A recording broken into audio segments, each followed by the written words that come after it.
गरीब लड़की का दर्द। एक गांव में एक जमींदार अपने परिवार के साथ रहता था। परिवार में उसकी पत्नी, एक बेटी और एक बेटा था। शानदार बंगला, नौकर चाकर, गाड़ियां और सब शानो शौकत का सामान था उसके पास। गरीब लोगों को बहुत ज़्यादा सूद यानी ब्याज पर कर्ज देना उसका धंधा था। अक्सर लोग तंगी के दिनों में या किसी त्यौहार या ब्याह शादी के मौके पर उस जमींदार से कर्जा ले लेते थे। जब फसल अच्छी होती तो थोड़ा थोड़ा करके उतारने लगते, लेकिन जिस वर्ष सूखा पड़ता तो कर्ज तो छोड़ो, गांव वाले सूद तक नहीं दे पाते थे। इसी का फायदा उठाकर वो जमींदार उनकी जमीनों पर कब्जा कर उन्हें बेच देता और खूब पैसे कमाता। इस धंधे में उसका बेटा भी उसकी मदद करता। दोनों बाप बेटा हर समय किसी न किसी गरीब की जमीन हड़पने की योजना ही बनाते रहते। एक दिन शहर से एक आदमी आया और जमींदार से गांव में जमीन खरीदने की इच्छा जताई। जमींदार की खुशी का ठिकाना ना रहा। घर बैठे बिठाए जमीनों का ग्राहक मिल गया। जमींदार ने उस आदमी को बहुत सी जमीनें दिखाई जो उसने कर्जे के बदले गांव वालों से हथिया ली थी, लेकिन उस आदमी को कोई भी जमीन पसंद ना आई।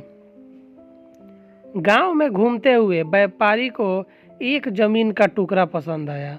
उसने जमींदार से उस जमीन के बारे में पूछा तो जमींदार सोच में डूब गया।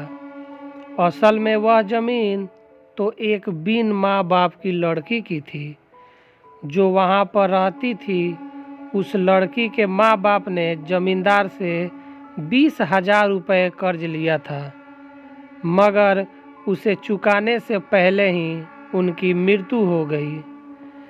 बेसहारा लड़की की हालत देख गांव की पंचायत ने जमींदार से उस जमीन पर कब्जा न करने को कहा।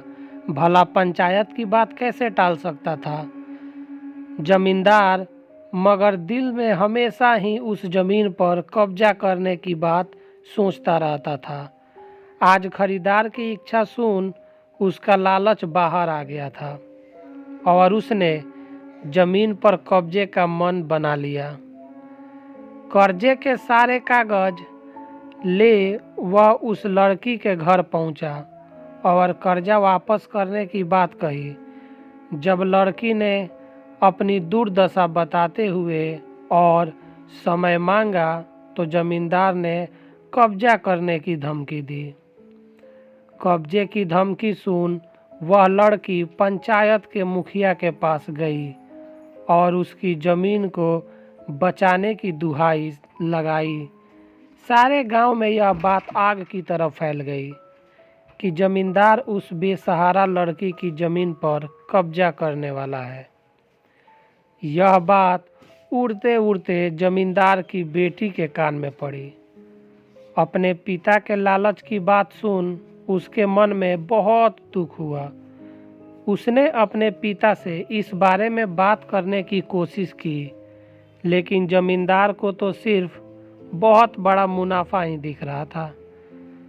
उसे बेसहारा लड़की की दुर्दशा या अपनी बेटी की निवेदन का कोई असर न हुआ और उसने उस जमीन पर कब्जे का ऐलान कर दिया। जमींदार की बेटी ने भी जिद पकड़ ली कि उस लड़की की जमीन पर कब्जा न होने देगी, पर अपनी एक न चलती देख उसके दिमाग में एक योजना सूझी।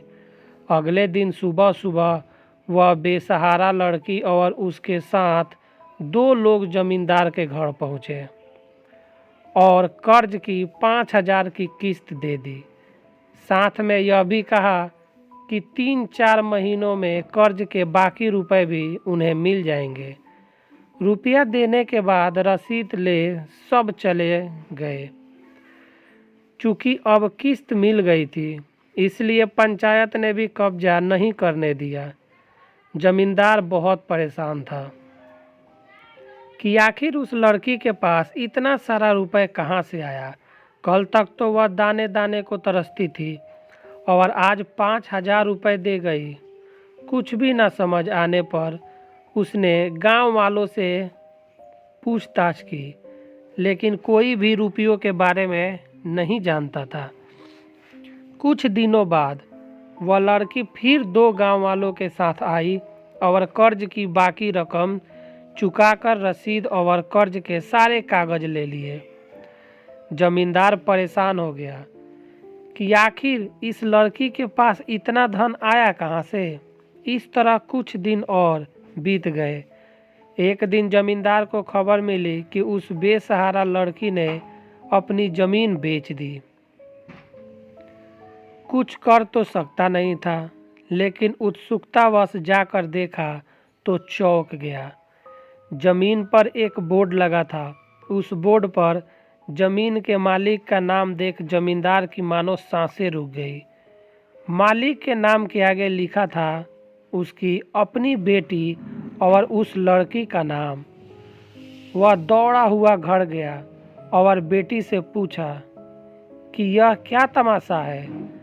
तब उसकी बेटी ने उसे बताया कि उस गरीब की लड़की की मदद के लिए उसने अपने सारे गहने बेच डाले ताकि उसकी ज़मीन आपके कब्जे से बच सके।